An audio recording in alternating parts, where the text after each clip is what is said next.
Now we will discuss about the major stakeholder within the pharmaceutical marketing environment. Means who are our stakeholders, means who are participating in our business inside and outside.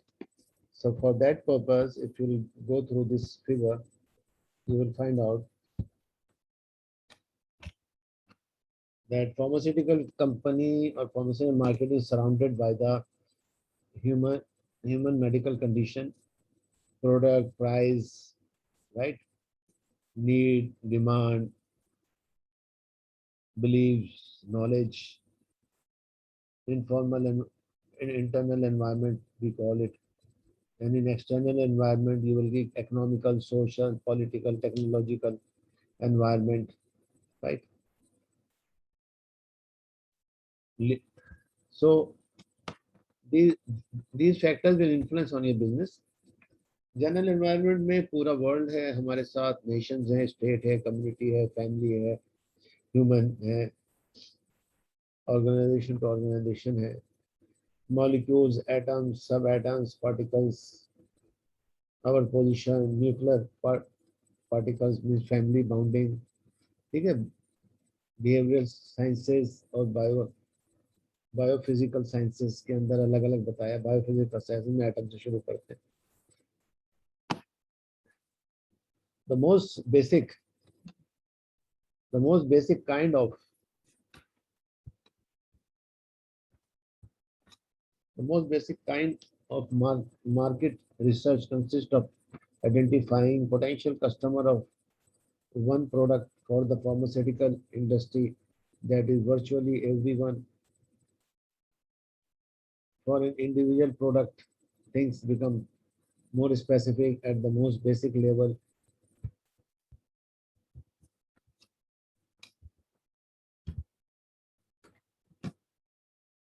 Pharmaceutical marketing must identify a group within the population in the most general terms.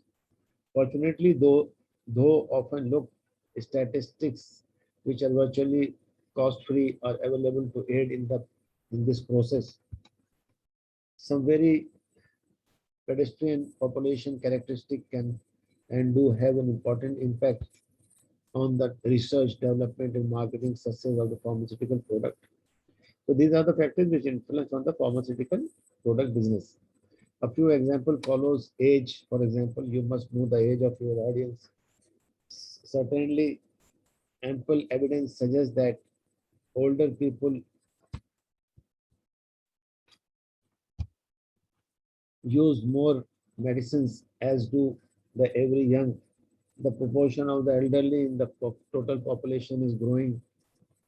Gender, women use more medications proportionally than do men. They also live longer on average than do the men. They also bear children with certain attendance medication use. They also tend to serve as the purchasing agent for the family, if any. Thus, they may buy things for other to use. ठीक है, सारे factor जो है, as है, gender है, सब influence करते हैं। रेस है, मैरिटल स्टेटस है, ठीक है।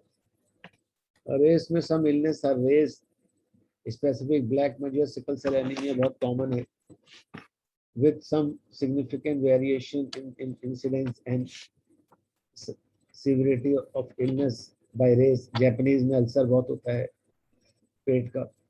African Americans males, for example, have a much higher than the average incidence and prevalence of hypertension and prostate cancer.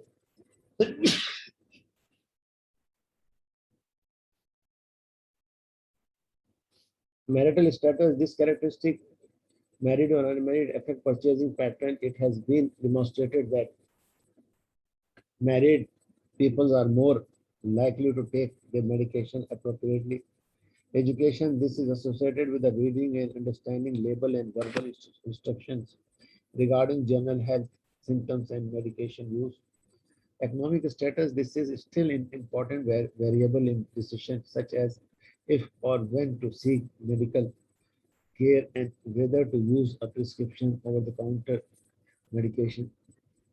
Ethnic and religious characteristics in a culture as diverse as that of the United States These can be important in understanding the use of medication. The obvious example of use or non-use of oral contraceptive by Roman Catholic has been diluted by reported actual practice, but different family language is an issue, as are different cultural views of meaning of illness and the response to illness.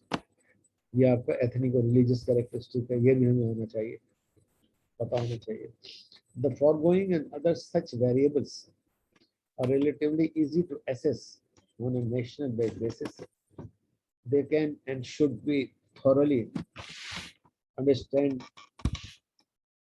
before becoming any marketing strategy, beginning any marketing strategy. Again, they are necessary,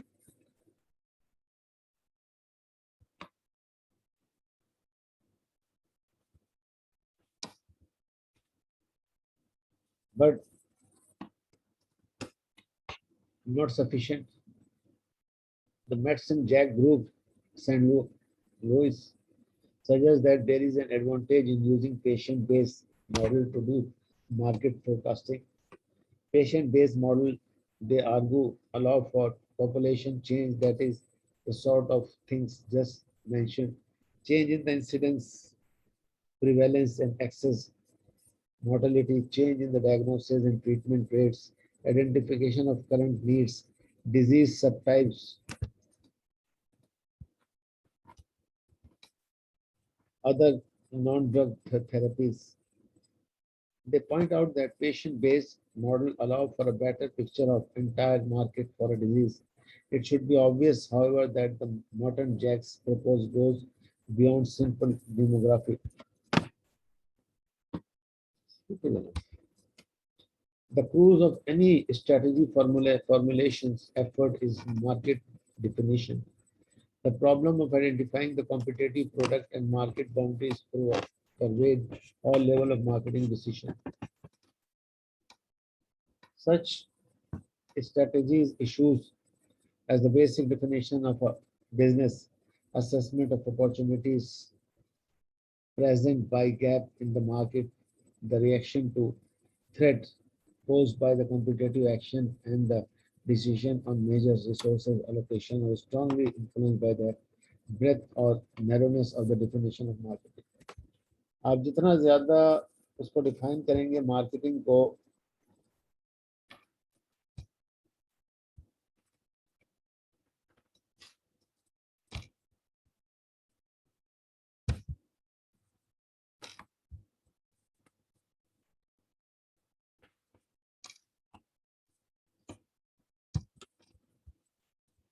उतना ज्यादा उतना बेहतर जो है आपके पास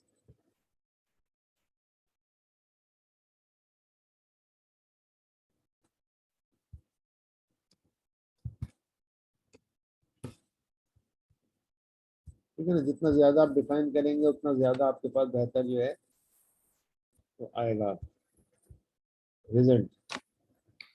A large market has a variety of sub-market or segments that vary substantially. One of the crucial elements of marketing strategy is to choose the segment or segment that are to be served. आप किस segment को सर्व करना चाह रहे हैं? Orthopaedic है, पीड्स है, surgery है, कैंसर है, ऑन्कोलॉजी है. This, however, is not always easy. There can be a different method of dissecting the market. Deciding which method to use may pose a problem. Segmentation is aimed at increasing the scope of business by closely aligning a product or brand with an identifiable customer group. Segmentation criteria will vary depends on the nature of the market. In marketing, one may use simple demographic and socio-economical variables, personality and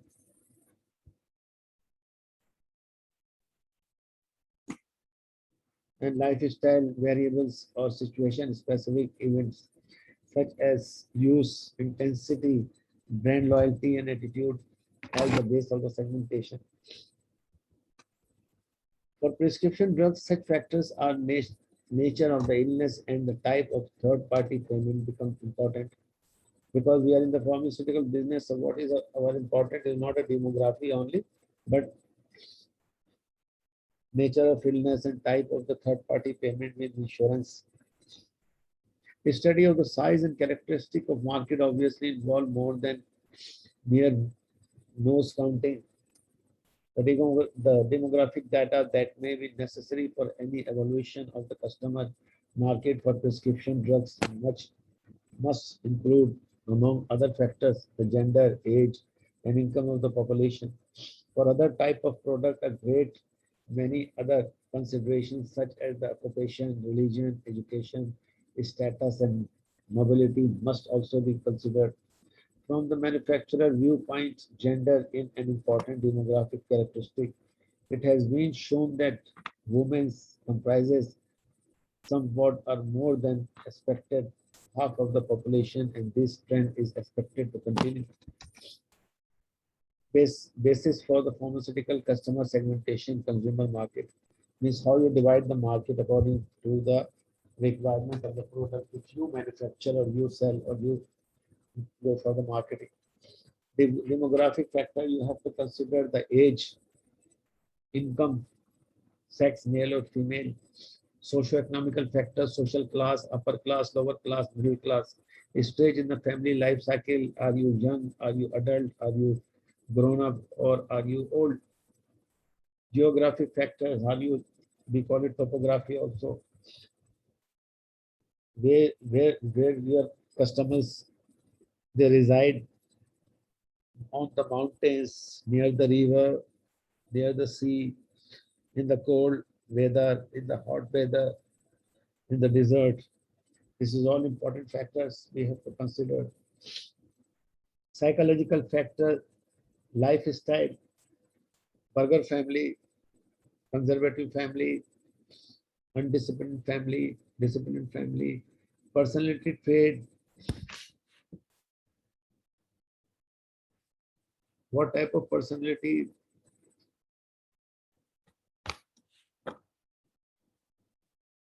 consumption pattern, heavy consumer, moderate consumer, or light consumer, perceptual factors, benefit segments, perceptual mapping, what is in the mind of a customer, brand loyalty pattern, medical condition. These all are the basis for pharmaceutical customer segmentation, consumer market. Perhaps even more important, as far as the manufacturer is concerned, is the finding that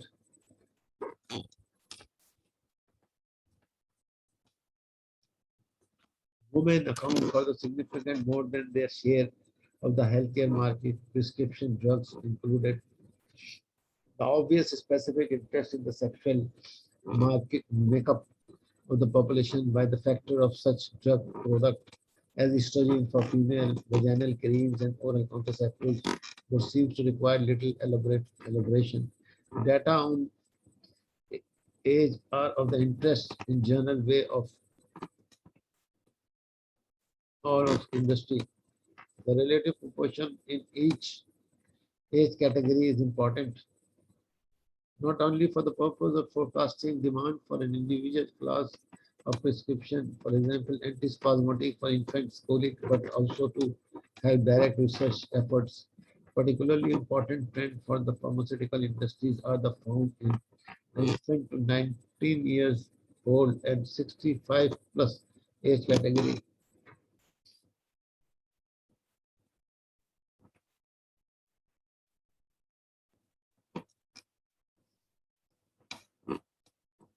Not only do these groups offer specialized product development opportunity, but they are the two categories most frequently considered in the development of government health care programs. Both of these considered must enter into the long-range planning of the pharmaceutical manufacturers. A further consideration is that these two segments of the population of demand proportionately more health care than do other segments of the population. Because level of the income determine the total available monies for expenditure on drug product. These statistics become extremely important. A further consideration in the importance of income level in determining the type and level of the healthcare purchases. For example, the greater the influence of a given family unit, the more likely it is for member to seek medical attention with potential of resultant prescription for increasingly minor ailment. Those in the lower income bracket may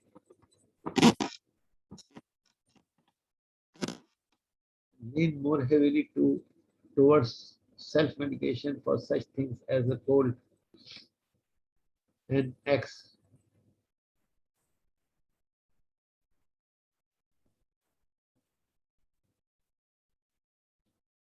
and pains. It should be noted that the programs such as the medical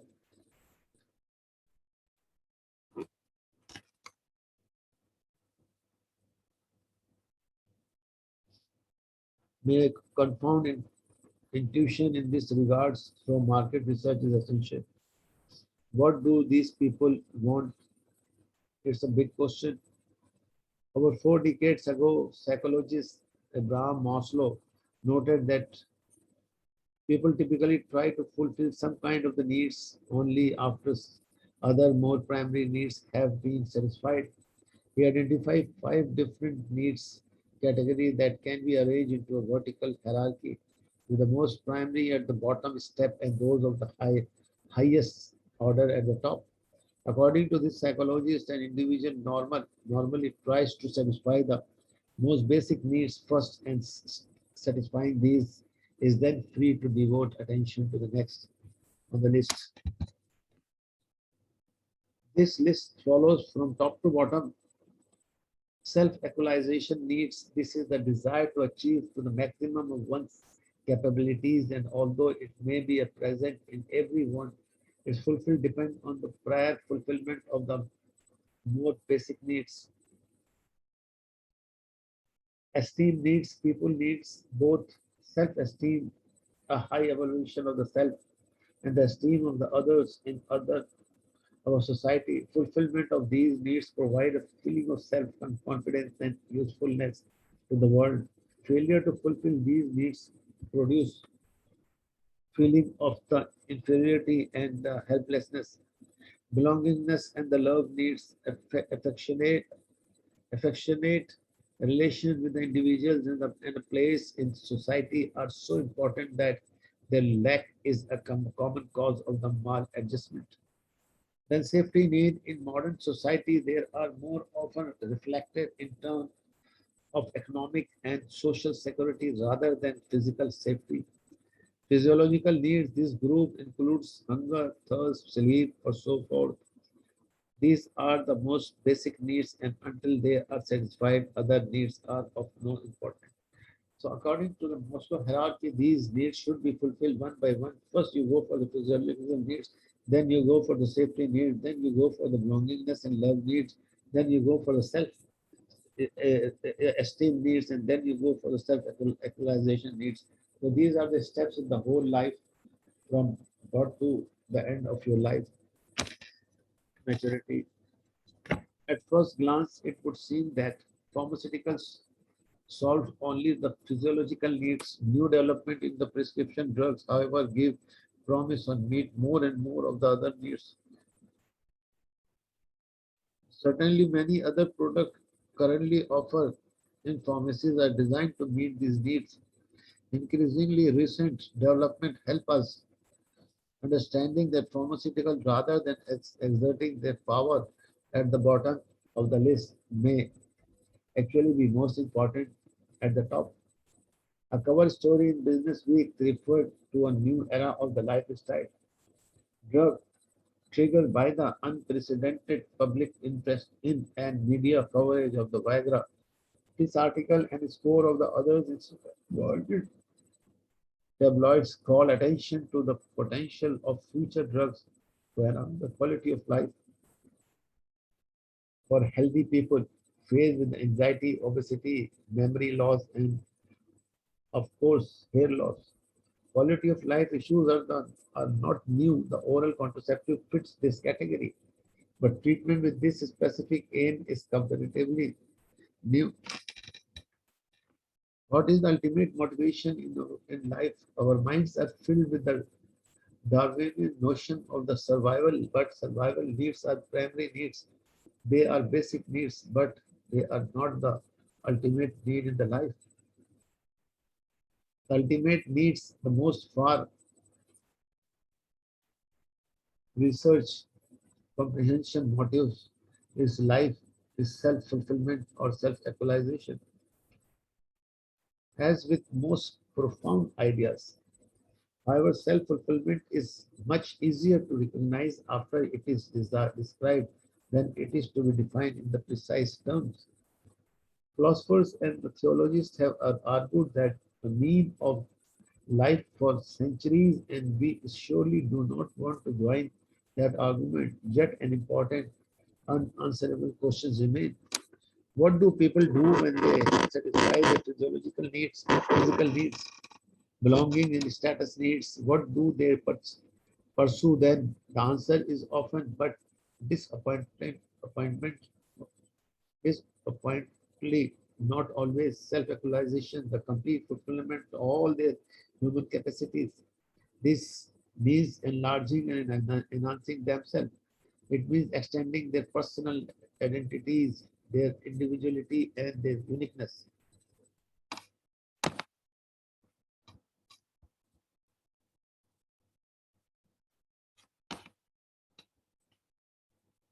It is easy to see that most of us are busy trying to fulfill more basic needs than self fulfillment most of the time. We all spend most of our life trying to stay alive and healthy, to be sure to maintain relationship with our family and friends, and to get some respect and recognition for who we are as people. Most consumer minds are occupied with their efforts to stay well, gets along with people, and look good while doing so. It takes a lot of time, experience, and maybe even some wisdom just to meet those basic needs. So most people do not really get to the point where they can pursue self-actualization until they have a few decades behind them. Means to reach to that stage self-actualization, you must have an experience of 2, 3 decades in your life. Pursuing this kind of the need satisfaction is much more typically of the mature consumer than of younger people who are still striving for the more basic things in the life.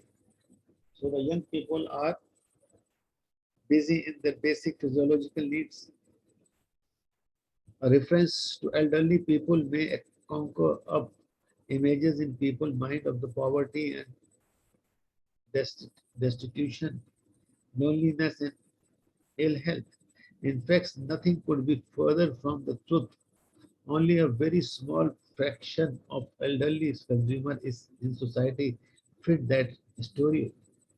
Yet most people think that was because elderly people in such unfortunate circumstances gets most of the media attention. They certainly observe our concern, but marketers should not generalize the image to the entire group. We can point out our rather surprising statistics that may help dispel some of the misconception about mature consumer. By the year 2000, more than half of our disposable personal income in this country was in the hand of people over 30 years of age. These are precisely the people most likely to have reached a place in life where they can or do pursue fulfillment of their self-actualization needs. It is also well to note that self-actualization refers to getting the most out of life one has, even if it is impaired. With that view, the pharmaceutical industry in the later part of 1980s began earnest study of the role of their product in quality of life of the chronically ill. Indeed, this attribute has become a part of both clinical trial and the promotional theme. Although it is very useful, it's not absolutely necessary to examine the hierarchy of needs. We are not confined to only vertically view. We can look at the consumer needs from a cross-sectional point of view as well as for this horizontal perspective, no single category of the demand consistently takes precedence over the others. What is more, this approach permits use to identify more categories and to specify them more precisely. These needs are not classified according to the sequence in which consumer approach them. Instead, that the classification is based on the kind of the concern and activities that consumer associated with them. So these categories of needs are more often closely associated with a particular type of consumer product, services, brand, and other outlets.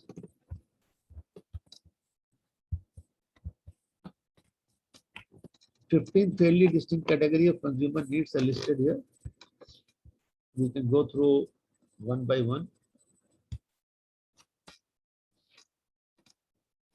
Consumer needs and pharmaceutical market achievement.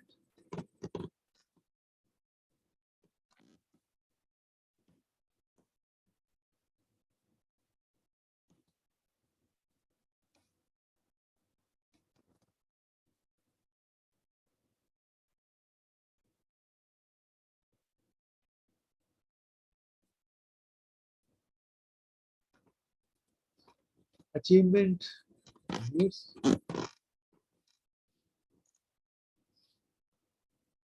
There is a description in products and services. Independencies, exhibition, recognition, dominance, affiliation, nurturance, sequence, sexuality, and stimulation. Go through the description of this. Then diversion, novelty, understanding, consistency, and security.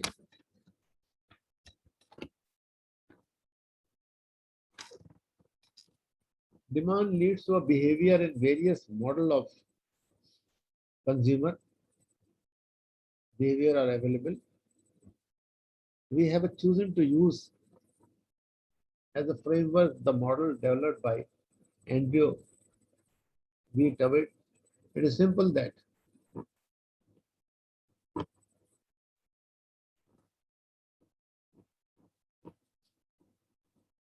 it is simple but comprehensive and is based on the concept that sickness is a decision-making carrier. Total premise is that illness is an altered state of well-being about which an individual makes a series of decisions. Have a challenge from the normal occur. Trying to define normal for society is not really necessary for the present discussion. Normal for our purpose and for those of the patient is whatever the patient perceives it to be. For that reason, of course, the characteristic of normality vary from individual to individual. In any case, change from the normal take several forms. The most typical one is what we usually call symptoms. For most people, pain is not normal, nor is constipation. Thus, these symptoms represent a change from the normal. Another kind of the change is altered capacity. For the instance, the inability to cut the grass without becoming winded. This kind of change may, of course, be attributed to something other than illness, such as aging.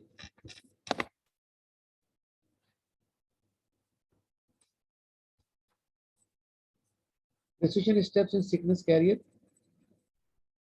Well, change from the normal.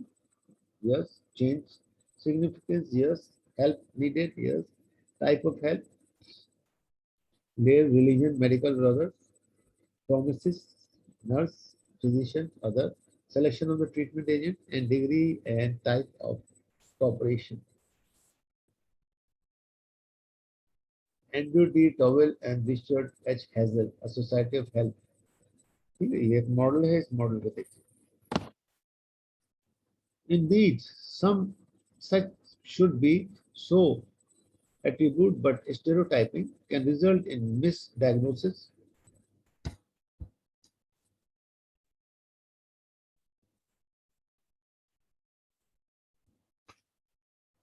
It should be obvious that some people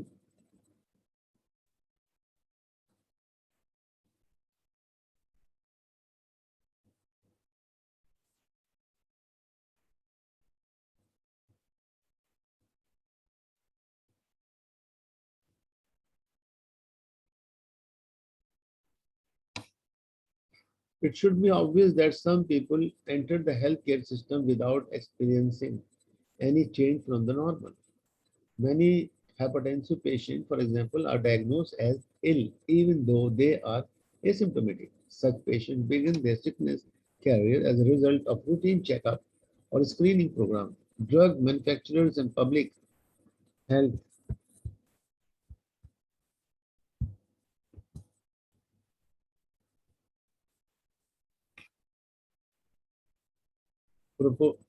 proponents also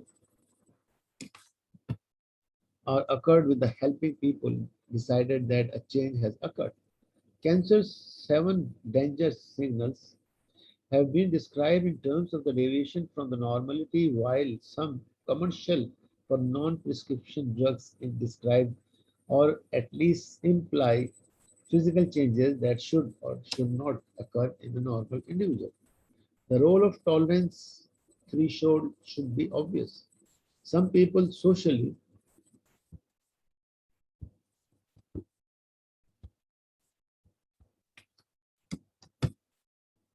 have level of pain that would send other immediately for help. Some variation in response to pain have also been demonstrated. Symptoms are likely to be defined as a serious indirect relationship to their unfamiliarity to the patient or to the degree of which they are seen threatening. Mechanics have also found that symptoms which persist or recur tend to be viewed as a serious.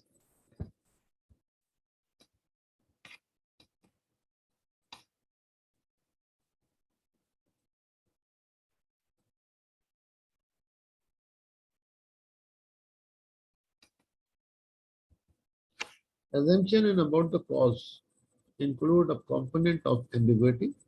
The seriousness attached to the back pain, for example, may differ depending on whether the patient believes it is due to the muscles pain or to a kidney disorder. The same is true for assumption about a prognosis.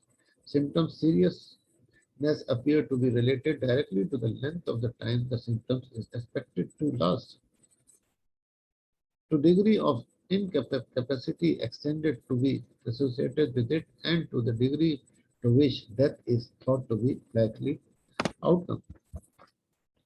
Interpersonal influence often takes the form of what has been referred to as the lay referral system, that is, the network of the friends and relatives who are consultant when a symptom is experienced. Lay referral system, we call it.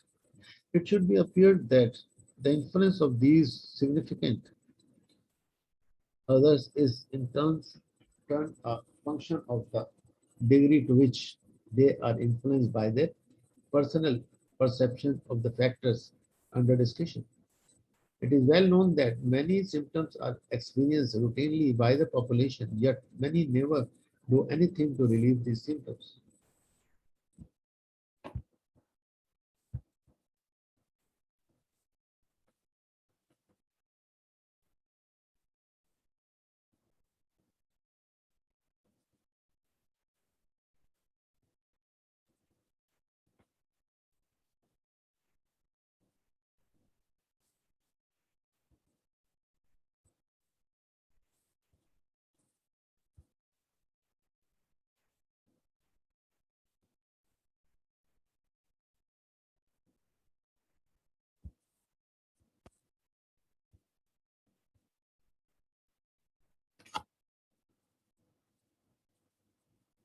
Some studies have shown that social stress from other life crises may be a trigger to action.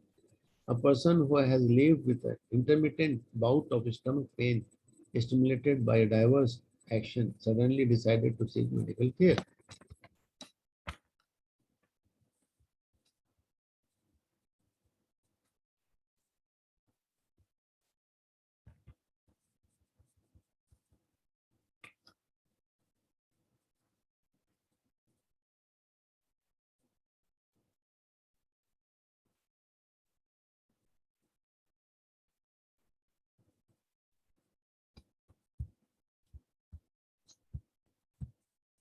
This is all about today, right?